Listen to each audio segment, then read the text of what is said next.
अस्सलामुअलैकुम नाजरीन, programme fact matters के साथ मैं हूं सुजैन जहान खान।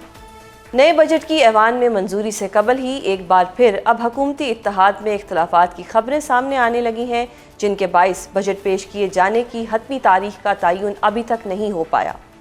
ताज़ा तरीन मीडिया रिपोर्ट्स के मुताबिक नून लीग बजट से कबल ही सूबों के मालियाती शेयर को कम करने और NFC अवार्ड में तब्दीली के हवाले से कानून साजी चाहती है, जबकि पीपल्स पार्टी ऐसी किसी कानून साजी की हामी नहीं है, जिसकी वजह से अभी तक बजट ऐवान में पेश किए जाने की तारीख का तयन नहीं हो सका। और गिलगित बल्तिस्तान में इंतखाबी मुहिम ख़त्म करने के बाद बिलावल भुट्टो जरदारी से नून लीग तफसीली मुशावरत करेगी। बजट की बात हो रही है तो आज अडियाला जेल के बाहर ये खबर आई है कि अलीमा खान ने सख्ती के साथ वज़ीर आला सुहेल आफरीदी को ये हिदायत कर दी है कि वो सूबाई बजट उस वक्त तक मंजूर ना करें जब तक इमरान खान की अलीमा खान और फैमिली के दीगर अफराद से मुलाकात नहीं हो जाती। दूसरी जानिब आज एक लंबे अरसे के बाद मियाँ नवाज शरीफ की सियासी मंजरनामे पर एंट्री हुई है और गिलगित में इंतखाबी मुहिम के दौरान खिताब करते हुए मियाँ साहब ने एक बार फिर मुझे क्यों निकाला का नारा लगा दिया है। ये सारी सूरत हाल किस जानिब इशारा कर रही है और अपोजिशन इस हवाले से क्या सोच रही है, इस पर बात करने के लिए हमारे साथ मौजूद हैं नेशनल डायलॉग कमेटी के सरबरा और साबिक वफाकी वजीर फवाद चौधरी साहब। बहुत शुक्रिया सर प्रोग्राम में अपना कीमती वक्त देने के लिए। फवाद साहब, सबसे पहले तो ये बताएं कि आपको मौजूदा सियासी माहौल की इस वक्त क्या समझ आ रही है कि जिसमें ये कहा जा रहा है कि 28वीं तरमीम की जल्द मंजूरी के लिए नून लीग और पीपल्स पार्टी के दरमियान इख्तलाफात हैं, जिसकी वजह से बजट पार्लियामेंट में पेश किए जाने की तारीख का अभी तक ऐलान नहीं हो सका। देखिए, लगता तो यही है। अपेरेंटली जो इस्लामाबाद में एक जो र्यूमर मिल है वो तो यही बात कह रही है और लॉजिकल भी है। नवाज शरीफ और जरदारी साहब जो हैं वो हमेशा डिलेइंग टैक्टिक्स में बड़ा यद तौला रखते हैं, एक बड़ी एक्सपर्टीज रखते हैं। आप देखिए ना, मसला ये है कि ये जो चार्टर ऑफ डेमोक्रेसी साइन किया दोनों पार्टियों ने, इसका बुनियादी चीज ये थी कि ये इधर हम और उधर तुम का फॉर्मूला है। वो ये है कि सिंध में हम हुकूमत करेंगे, आप वहां पॉलिटिक्स नहीं करेंगे, पंजाब में आप हुकूमत करेंगे, हम यहाँ कुछ नहीं करेंगे। तो दोनों सूबों के जो रिसोर्सेज हैं, जो पाकिस्तान में जाहिर है कि सबसे बड़े रिसोर्सेज हैं, वो इन दोनों खानदानों ने अपनी डिस्क्रिप्शन पे रखे हुए हैं। और ये जो डेवोल्यूशन का जो प्रिंसिपल है, जिसको 18वीं तरमीम में बुनियादी तौर पर कोशिश की गई थी लाने की, उसको नाकाम बना दिया इनके इस एक रिटर्न एग्रीमेंट ने, जो पीपल्स पार्टी और PMLN के दरमियान में हुआ है। और अब अगर एस्टैब्लिशमेंट की ये ख्वाहिश है कि पाकिस्तान के अंदर डेवोल्यूशन हो, तो I think this is something जो पैरामाउंट है पाकिस्तान के लिए और इसकी तरफ आगे बढ़ने की जरूरत है। और PTI actually is only party, क्योंकि उसका एक फेडरल स्ट्रक्चर है, वो इस सारे कॉन्सेप्ट की जो है वो हमायती है। और नून लीग और पीपल्स पार्टी जो है वो तो जाहिर है के खिलाफ है इस सारे कॉन्सेप्ट। तो सर, आपको लगता है कि इस दफा पीपल्स पार्टी NFC अवार्ड के कम होने पर स्टैंड लेगी, या वही होगा जो हमेशा से होता आया है, कानून साजी भी हो जाएगी और फिर at the end of the day जो पीपल्स पार्टी है वो इस तरमीम को पास भी करवा देगी? NFC के ऊपर तो जो मेरा ख्याल है कि पीपल्स पार्टी मान जाएगी। वो तो इस दफा वो यही चाहते हैं कि एक आध साल गुजर जाए, फिर आगे देखते हैं कि क्या होता है। तो वो तो ये कह रहे हैं कि जी ठीक है, हम अपना हिस्सा कम कर देते हैं, एक्सेसिव हम पैसे बचाएंगे जो आपको हम वापस कर देंगे। और पंजाब भी यही बात कह रहा है। बुनियादी मकसद उनका यह है कि वक्त गुजारा जाए और किसी तरीके से ये रिफॉर्म जो है वो परमानेंट ना हो। और इस वक्त जरदारी साहब की और शरीफ फैमिली की सारी कोशिश यही है कि वो ये जो अरेंजमेंट है पीपल्स पार्टी और नून के दौरान, ये अगर वक्ती तौर के ऊपर इसको कोई खतरा है तो उसको टाला जाए और फिर आगे हम देख लेंगे। अच्छा सर, इस वक्त जो सिचुएशन है कि इत्तेहादी आपस में लड़ रहे हैं, इसी दौरान आपने नेशनल डायलॉग कमेटी के प्लेटफॉर्म से कौमी हुकूमत का भी कह दिया है। सो डू यू थिंक कि आपका ये जो मुतालबा है ये माना जाएगा? देखिए, हमारी मुलाकात हुई मौलाना फजलुर रहमान से, पीर साहब पगाड़ा से। उनका हमारा नुक्ता नजर ये है कि देखें, पाकिस्तान एक इस वक्त एबनॉर्मल सिचुएशन में है। नॉर्मल सिचुएशन तो ये होती है ना कि लोग वोट डालते हैं, हुकूमत बनती है। अब यहाँ पे ना आप देख ही रही हैं जो GB में हो रहा है, कश्मीर में हो रहा है। आप तमाम इलेक्शन जो हैं वो एक बिल्कुल शैम प्रोसेस बन गए हैं। तो जब तक आप इस 47 का जो एक फॉर्म बन गया है तमाशा, उसको खत्म करके फॉर्म 45 पे वापस नहीं जाते तो पाकिस्तान को एक नॉर्मल मुल्क पॉलिटिकली तो नहीं होगा। और उसके लिए मौजूदा इलेक्शन कमीशन, मौजूदा जुडिशल सिस्टम के तहत तो कोई भी राजी नहीं होगा के नताइज को मानने के लिए। लिहाजा पहले एक अरसे के लिए कौमी हुकूमत बनाई जाए जिसमें तमाम पार्टीज भी शामिल हों, जिसके ऊपर एस्टैब्लिशमेंट को भी एतराज ना हो, और उसको मिला के एक जो बड़े पॉलिटिकल रिफॉर्म्स हैं वो किए जाएं और फिर बाद में हम इलेक्शंस की तरफ बढ़े। लेकिन फवाद सर, यहाँ पे मसला ये है कि 4 साल से इक़्तिदार का मजा ले रही है नून लीग। वो क्यों चाहेगी कि पीटीआई और जो बाकी सियासी जमातें हैं उनके साथ अपना ये जो इक़्तिदार है वो शेयर करे? ये सियासी तौर पर तो मुझे ऐसा होता हुआ नजर नहीं आ रहा। How do you see this? ये नहीं, देखो, लॉजिकल बात तो आपकी बिल्कुल सही है, क्योंकि देखें इस सारी लड़ाई के अंदर जो ब्लीड कर रहे हैं वो एस्टैब्लिशमेंट और पीटीआई ब्लीड कर रही है, और जो पार्टी कर रहे हैं वो नून लीग और पीपल्स पार्टी कर रहे हैं। तो पीपल्स पार्टी और नून लीग की जो पार्टी है उसको तो जो प्रॉब्लम है वो यही है ना कि जो एस्टैब्लिशमेंट जब ये समझेगी कि भाई जो डिलीवरी इन्होंने करनी है वो नहीं कर पा रहे, तो फिर ही वो इस जानब आएंगे ना। अगर तो देखो वो डिलीवर कर जाते हैं। 5वां बजट कर रहे हैं शहबाज शरीफ, और पाकिस्तान की मईशत आपके सामने है। 3500 अरब रुपए का आपका खसारा है। आपने ये खसारा पूरा कैसे करना है? या आप कर्जा लेंगे या आप नए टैक्स लगाएंगे। दोनों की स्पेस आपकी बहुत महदूद है। आपने फार्मर को पंजाब में बैठा दिया है, बेड़ा गर्क हो गया है। आप इंडस्ट्रियलिस्ट को बैठा दिया है। जो रही सही कसर ये थी कि दुकानदार जो थे वो, और जो हमारा रिटेल मार्केट जो चल रही थी, जो 18% पाकिस्तान का जो एम्प्लॉयमेंट है वो रिटेल मार्केट देती है, आपने वो बाजार बंद करके 8 बजे और रेस्टोरेंट 10 बजे बंद करके आपने उनकी भी कमर तोड़ दी। तो इंडस्ट्री पहले बैठी हुई है, आप टैक्स किस पे लगाएंगे? आवाम पे ही। बिल्कुल। फवाद सर, ये जो कौमी हुकूमत की आप बात कर रहे हैं, यानी इसमें फिर नून लीग या बाकियों का तो कोई लेना देना नहीं। जब तक एस्टैब्लिशमेंट नहीं चाहेगी तब तक ये कौमी हुकूमत भी नहीं बनेगी। ये तो बिल्कुल सही बात है। एस्टैब्लिशमेंट के बगैर तो नहीं कौमी हुकूमत बन सकती। और एस्टैब्लिशमेंट का जो इस वक्त इशू है, या जो इस वक्त मैं समझता हूँ कि जिस पे उन्हें सोचने की जरूरत है। देखिए ना, अगर तो मुल्क चल रहा होता कि आपकी इकोनॉमी फ्लोरिश कर रही है, पॉलिटिकल स्टेबिलिटी है, चीजें जो है वो ठीक हो रही हैं, फिर तो शायद आप हो जाते। लेकिन देखिए 5 साल हो गए हैं, आप इमरान खान का फिनोमेना खत्म नहीं कर सके। इमरान खान को अगर 2/3 मेजोरिटी मिल रही थी 24 फरवरी को, आज 3/4 मेजोरिटी उनके साथ। तो इतना बड़ा जो एक पॉलिटिकल रियलिटी है, सिर्फ आंखें बंद करने से तो वो खत्म नहीं हो जानी। दूसरी तरफ पीटीआई और इमरान खान का अलमिया ये है कि जो वो सड़क के जरिए तब्दीली लाना चाहते थे उसमें वो नाकाम हो गए हैं। और इस लड़ाई के अंदर जो ये दोनों पार्टियां ब्लीड हो रही हैं, नून लीग पीपल्स पार्टी की पार्टी हो रही है और अवाम जो है वो पिस रही है। तो ये एक पॉलिटिकल सिनेरियो है पाकिस्तान का, जिसको अभी हम लोग देख रहे हैं। सही। सर, इमरान खान साहब की बात हुई है, थोड़ा पीटीआई की भी बात कर लेते हैं। आपका तज्जिया जानना चाहूंगी, जिस अंदाज में इस वज़ीर आला सुहेल आफरीदी को इस वक्त कुछ क्रिटिसिज्म मिल रहा है, मुखालफत मिल रही है एमपीएस की पार्टी की तरफ से, और उसमें एमपीएस ने ये इल्ज़ाम भी लगाया है कि खान साहब की रिहाई के लिए भी कोई तहरीक नहीं चला सके। How do you see this? आप क्या इस पे तज्जिया देंगे अपना? देखिए, मेरा ये ख्याल है कि सुहेल आफरीदी की जितनी एक कैपेसिटी है उसके मुताबिक वो कर रहे हैं। इससे ज्यादा देखिए उनकी कैपेसिटी नहीं है। अली अमीन गंडापुर भी बुरी तरह नाकाम हुए हैं, और सुहेल आफरीदी तो अली अमीन से भी ज्यादा कम तजर्बाकार हैं। पॉलिटिकल एक्सपोजर उनका जो है वो नहीं है। और अली अमीन गंडापुर, जिनका पॉलिटिकल एक्सपोजर इनसे बेहतर था, तजुर्बा भी इनसे बेहतर था, वो भी कोई बहुत कामयाब चीफ मिनिस्टर नहीं रहे। सो इन अ गिवन सर्कमस्टांसेस जो वो कर सकते हैं वो कर रहे हैं। लेकिन जाहिर है कि जो कैपेसिटी है इस वक्त खैबर पख्तूनख्वा की हुकूमत की वो बहुत महदूद है। अगर चीफ मिनिस्टर के इख्तियार और पावर कोई पॉलिटिकली एक्सपीरियंस्ड आदमी के पास होते तो वो जाहिर है कि बहुत बड़ा चैलेंज खड़ा कर सकता था हुकूमत के लिए और पार्टी को लीड कर सकता था। इन योर ओपिनियन कि खान साहब की रिहाई के लिए कोई तहरीक अभी तक क्यों नहीं चल सकी? अब किसको ब्लेम करें इसके ऊपर? देखिए, आपके ना लेवरेज पॉइंट्स होते हैं। मिसाल के तौर के ऊपर सबसे बड़ा लेवरेज पॉइंट आपका 9 फरवरी था, जब शिबली फराज ने और उमर अयूब साहब ने ये फैसला किया कि तहरीक की जरूरत नहीं है और वो पार्लियामेंट को हम ज्वाइन करेंगे, जिसने पीटीआई की जो कमर तोड़ी है।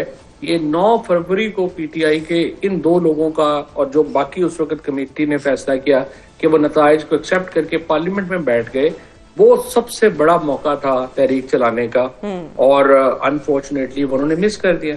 उसके बाद दूसरा बड़ा मौका था जब 26 नवंबर को हुकूमत ने ऑफर की खान साहब को शिफ्ट करने के लिए, आपने वो मौका मिस कर दिया। Exactly. फिर उसके देखिए हालात होते हैं ना, सर्कमस्टांसेस होते हैं, तो आपने फिर खान लोग साहब नहीं थे जो मौके का फायदा उठा सकते। एब्सोल्युटली। फिर खान साहब ने लोग ऐसे लगा दिए जिनकी तो देखे ना, जिनकी कोई भी वर्थ नहीं है, जैसे गौहर हो गया, सलमान राजा वगैरह हो गए, ये तो देखिए ये कॉर्पोरेट लॉयर्स हैं, इन बेचारों का तो कोई एंड दे हैव नो ऐसा एक्सपीरियंस ऑफ पॉलिटिक्स। गौहर साहब को तो फिर है, राजा साहब को तो बिल्कुल आई गेस नहीं है। अच्छा सर, अब इन सारे हालात में ये क्या समझा जाए कि इमरान खान साहब की जो रिहाई है वो किसी डील के बगैर तो नहीं नजर आ रही, अदालतों से इंसाफ मिल नहीं रहा, और जो पार्टी की आदत है वो कोई तहरीक चला नहीं पा रही, तो फिर deal is the final solution? देखिए बात यह है कि पाकिस्तान का इंटरेस्ट भी यही है कि ये सड़कों के जरिए तब्दीली ना आए, बल्कि एक मुज़ाकरात के जरिए, गुफ्तगू के जरिए, एक दूसरे को स्पेस दे के ये तब्दीली आए। अदरवाइज तो देखें ना, मसला ये है कि आप अगर सड़क के जरिए तब्दीली आएगी तो वो पाकिस्तान के हालात ऐसे नहीं हैं कि जो किसी के कंट्रोल में होंगे। तो इट्स वेरी इंपॉर्टेंट कि हम जो एक फसाद है, लड़ाई झगड़ा है, उसको थोड़ा पीछे बैक बर्नर पे डालें और एक दूसरे को स्पेस दे के आगे बढ़ने की कोशिश करें। This is the best way forward. बहुत शुक्रिया फवाद साहिब प्रोग्राम में अपना कीमती वक्त देने के लिए।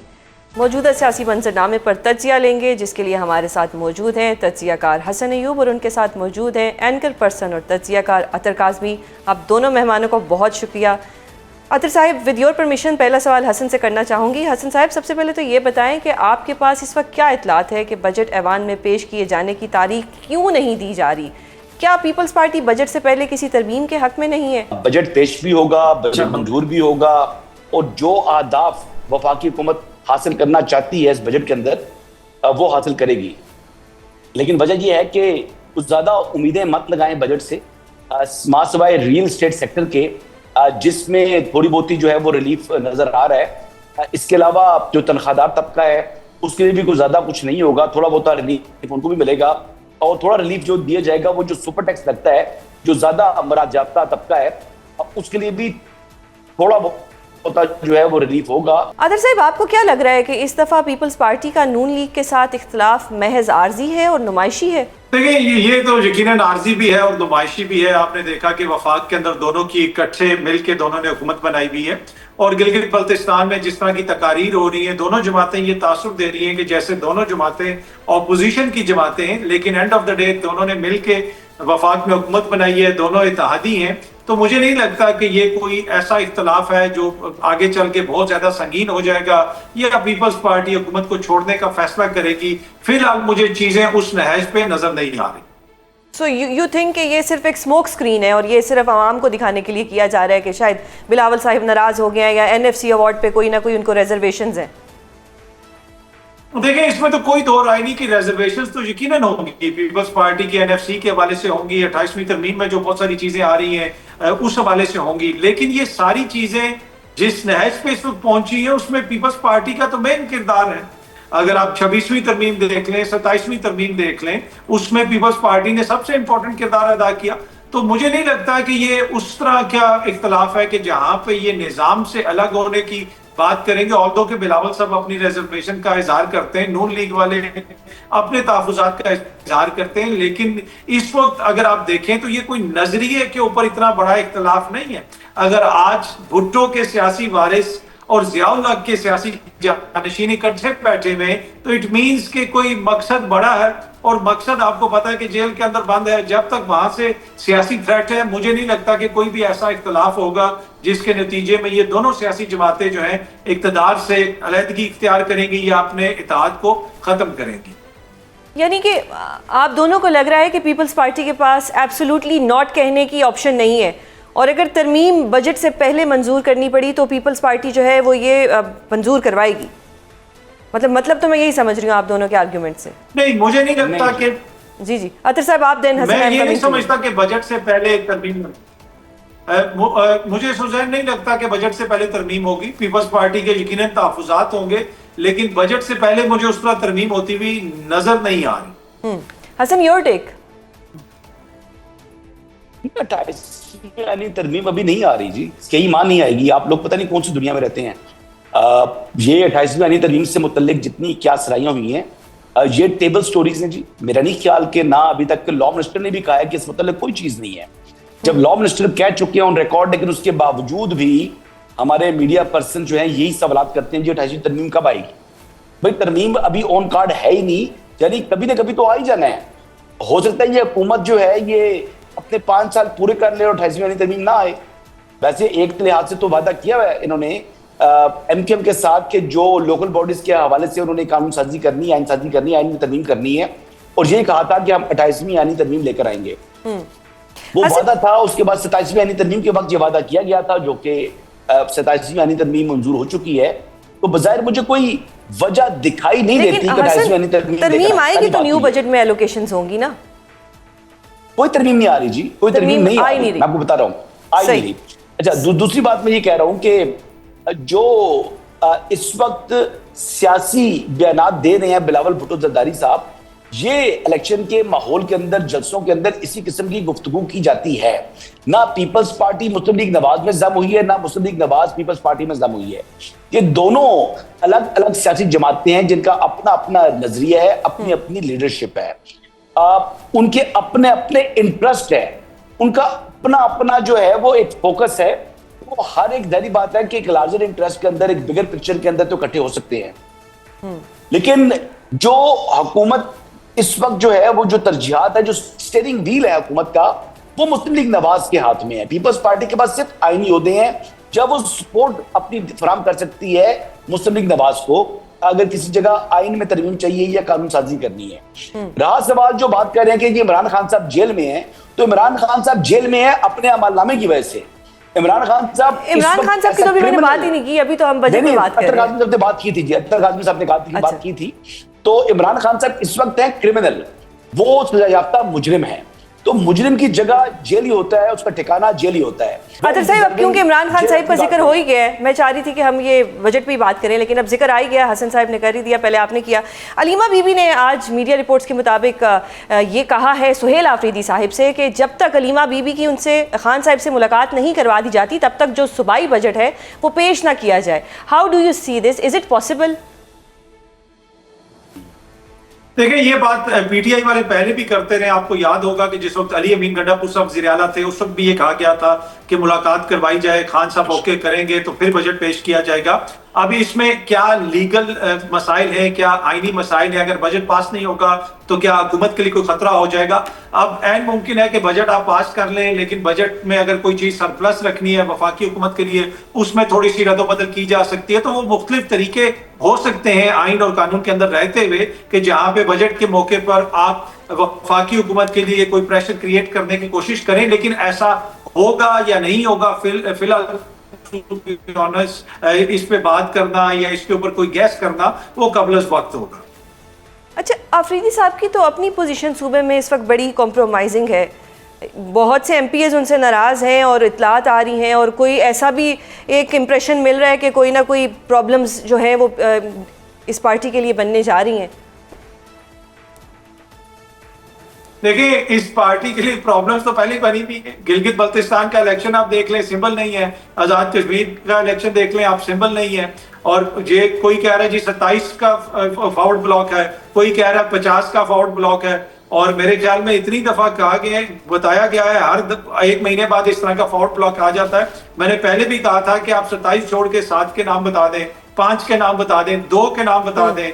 इधर ही बैठ के सारे दानिश्वर टीवी पे कहते थे कि अली अमीन जो है इमरान खान की मजबूरी बन गया, जिस दिन वो जाएगा 25 बंदों का ग्रुप आ जाएगा। किधर है वो 25 बंदों का ग्रुप? ये जनाब ख्वाहिशात हैं, और ख्वाहिशात के मुताबिक जो है वो इस तरह के दावे किए जाते हैं। फॉरवर्ड ब्लॉक के अंदर अभी तक हतमी तौर पे अगर कोई नाम सामने आया है तो वो 2-3 मोजिज सहाफियों के नाम हैं और 4-5 बड़ी बड़ी ख्वाहिशात हैं। उसके अलावा अभी तक फॉरवर्ड ब्लॉक में हमें कोई नजर नहीं आया। सही। Hasan, what's your take? All is well for CM Suhail Afridi और केपी में जो नाराज एमपीएस, जो कि अतर साहब के बकौल ऐसा कुछ भी नहीं है, आपका क्या टेक है इसके ऊपर? देखें जी, वो एमपीएस जो है ना वो उल्टे सर खड़े हो जाएं, फॉरवर्ड ब्लॉक जो है वो 25 का या 27 का मौजूद भी हो, तब भी सुहेल आफरीदी की हुकूमत को कोई खतरा नहीं है। अच्छा। देखिए, वो मोहसिन नकवी साहब के अंडर प्रोटेक्शन आ चुके हैं।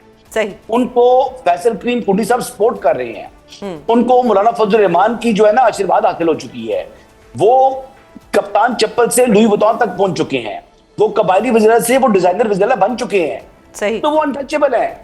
अब आपको अगर लगता है कि सुहेल आफरीदी को ये 4, 5, 10, 20 MPs जो है उनकी वज़ारत आला खत्म कर देंगे, तो वो तो फिर हमाकत है जी, वो तो बेवकूफी है। वो तो आप देखें, तो ये जो बकौल आपके डिजाइनर वजीर आला, ये इमरान खान साहिब के लिए कुछ कर पाएंगे उनकी रिहाई के लिए? डिजाइनर वज़ीर आला under protection of Mohsin Naqvi, under protection of Faisal Karim Kundi, ये वो ताकतवर वज़ीर आला बन चुके हैं, वो तो अनटचेबल हो जाएंगे अभी कुछ अर्से बाद। आपको लग रहा है कि वो इमरान खान की उनको जरूरत नहीं रहेगी। अब उनकी जो न्यू अलाइनमेंट देख रहे हैं ना, आप देखें ना उनकी तरजीहात क्या थी, उन्होंने अपनी तरजीहात डिफाइन की। पहली तरजीह थी उनकी जी कुर्सी बचाओ मुहिम, उसमें जनाब वो फौरन मोहसिन नकवी साहब से मिले, फैसल करीम कुंडी से मिले, वो कुर्सी उन्होंने बचा ली अपनी। उनकी दूसरी तरजीह क्या है? दूसरी तरजीह ये है कि जो तहरीक इंसाफ की जो सोशल मीडिया टीम है उसके लिए अपनी ऑस्कर विनिंग जो है वो परफॉर्मेंस देना, ताकि कहें जी वाह वाह वाह वाह इमरान खान की रिहाई के लिए बहुत कुछ करें, सिर्फ परफॉर्मेंस एक्टिंग है। तीसरी उनकी तरजीह ये है कि उन्होंने एस्टैब्लिशमेंट को भी इस एक लिहाज से यकीनदानी करा दी है कि वो कभी उनकी रेड लाइन क्रॉस नहीं करेंगे। तो जब इतना समझदार, इतना पॉलिटिकली मैच्योर एक पॉलिटिशियन मौजूद है पाकिस्तान तहरीक इंसाफ के अंदर, तो उसको तो खतरा नहीं हो सकता। अगर आपको लगता है कि सुहेल आफरीदी की भी वही इक्वेशन होगी है जो गंडापुर साहिब की थी। देखिए इनका आपस में मसला क्या हुआ है, देखिए ना वो गंडापुर साहब जो गुस्सा उन्होंने किया, पहले सुहेल आफरीदी ने कहा जी कि पार्टी के अंदर का जर्नैल बाहर के जर्नैलों से बात कर रहा है, तो वो फिर सुहेल आफरीदी साहब को उन्होंने जवाब दिया इसकी उसकी नाम क्यों नहीं लेते, ये तो मेरा सेंटेंस उन्होंने जो है वो चोरी किया है, मैं ही ये बार बार ये बात कर रहा था। देखिए ना सुहेल आफरीदी साहब ने जवाब दिया तो मोहसिन नकवी के ऊपर तो लड़ाई हुई है दोनों की। गंडापुर साहब कह रहे थे कि मेरे से ताल्लुकात हैं, जाके जनाब सुहेल आफरीदी पहुंच चुके हैं, तो तकलीफ होगी उनको कि मेरे दोस्त को तुमने अपना दोस्त बना लिया है। अच्छा अतर साहब, तो ये तो ग्राउंड रियलिटी है ना। जी हसन, आपको पॉइंट आ गया। अतर साहब, मियाँ साहब भी मुतहरिक नज़र आ रहे हैं गिलगित में, जो वो इस वक्त एक मुहिम कर रहे हैं, उसमें उनकी एक एंट्री कम बैक हुआ है जिसको कहा जाए। How do you see this के मियाँ साहब का जो अब रोल है वो सिर्फ ये किसी मुहिम के दौरान ही नज़र आएगा या वो वैसे भी अब मुतहरिक हो चुके हैं? देखिए, एक तो जिस तरह अभी हसन अयूब साहब ने सुहेल आफरीदी साहब की मुख्तलिफ क्वालिटीज गिनवाई और जितनी वो तसलसल से चीजें बता रहे थे, पीछे यही रह गया कि अब मैं और सोहेल बैठ के हसन अयूब साहब यहाँ पे सुहेल आफरीदी को बदवाएं दें, बाकी तो सब कुछ हो गया। पहले फॉरवर्ड ब्लॉक था, अब वो मजबूत हो गया है, तो अब मसला यही है कि पीछे बदवाएं रह गई। और दूसरा, उन्होंने इससे पहले इमरान खान साहब के हवाले से भी कहा कि उनको इसमें सजा हो गई, उसमें सजा हो गई। मेरे ख्याल में आप खुद कानूनदान है सुजैन, मौका अच्छा है हसन अयूब साहब को 2-3 और मुकदमात में भी इसी प्रोग्राम में उनको सजाएं सुना देनी चाहिए ताकि ये मसला भी हल हो जाए। बाकी जहां तक गिलगित बल्तिस्तान का ताल्लुक है, देखिए मियाँ साहब का जाना एक अच्छी बात है।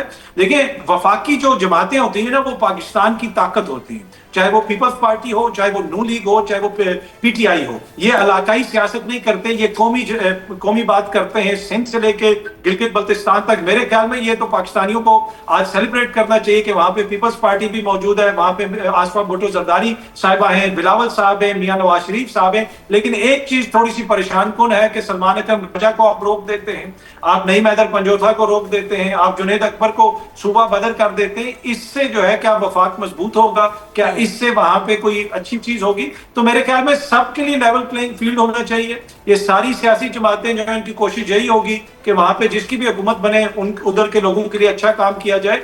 और मुझे तो यही लगता है कि सब अपना जो है भरपूर किरदार अदा करेंगे, लेकिन जो लेवल प्लेइंग फील्ड PTI को नहीं दी जा रही, यकीनन उसके ऊपर आप तहफ़्फ़ुज़ात का इज़हार कर सकते हैं। सही। आप दोनों मेहमानों का बहुत शुक्रिया प्रोग्राम में अपना कीमती वक्त देने के लिए। बजट की आमद से पहले माशी मंजरनामे पर बात करेंगे, जिसके लिए हमें ज्वाइन किया है माहिर माशियात डॉक्टर खाकान नजीब साहब ने। बहुत शुक्रिया सर प्रोग्राम में अपना कीमती वक्त देने के लिए। सर सबसे पहले तो ये बताएं कि रवां माली साल के लिए रखे गए 1000 अरब रुपए के तरक्याती बजट में से सिर्फ 528 अरब रुपए का बजट इस्तेमाल होने का इंकशाफ हुआ है। सर इतना कम तरक्याती बजट क्यों इस्तेमाल किया गया है? देखिए, एक तो सबसे बड़ी बात ये हुई है कि जब आप मिडल ईस्ट के कॉन्फ्लिक्ट में गए तो आपने ऑस्टेरिटी मेजर्स लिए।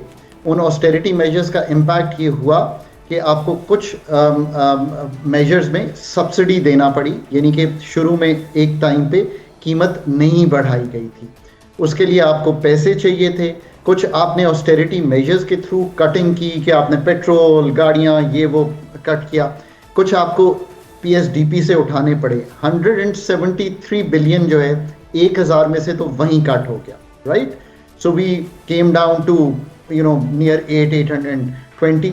फिर ये है कि प्राइमरी सरप्लस का एक टारगेट तय हुआ था आईएमएफ के साथ। उसको करने के लिए एफपीआर आपको मालूम है कि इनिशियली 14,000 अरब के टारगेट पे था। सबसे बड़ी कैजुअलिटी जो है वो डेवलपमेंट बजट होता है, क्योंकि वो आसान तरीन होता है।